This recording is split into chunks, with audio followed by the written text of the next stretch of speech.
Семей қаласы номер 17 орта мектептің қазақ тілі мен әдебиеті мұғалімі Қалиева Жанат Бекайдаровна, әріптесім Шайхметова Қарғаш Жұмағалиқызынан сандық ресурстарды қолдану атты челленджді қабыл алдым. Бүгінгі заман талабы білім беру жүйесінің алдына жаңа міндеттер қойып отыр.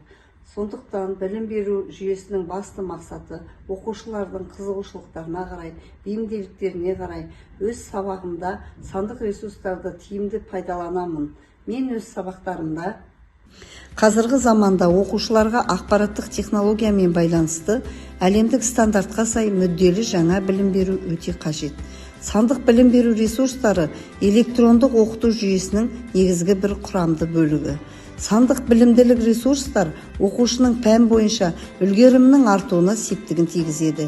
Дербес өнімді іс-әрекет дағдыларын қалыптастырады. Әр оқушыға табысқа жету үшін ықпал жасайды. Сабақтар қызықты өтіп, оқушының мотивациясы дамиды. Мен өз сабақтарында Joyteka, Neopod, Educaply, Learning-Apps, Canva платформаларын қолданамын. Joyteka платформасының ерекшелігі оқушыларға тест құрастыруға болады. Neopod платформасы әдебиет сабағына өте тиімді.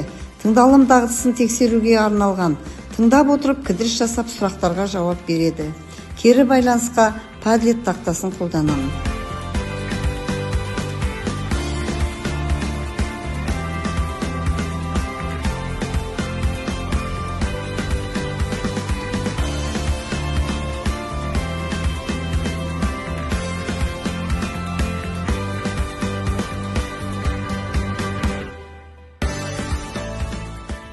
Сандық ресурстарды қолдану атты челленджімді өзімнің әріптесім, тарих пәнінің мұғалімі Жұмашбеков Данияр Қайратұлына жолдаймын.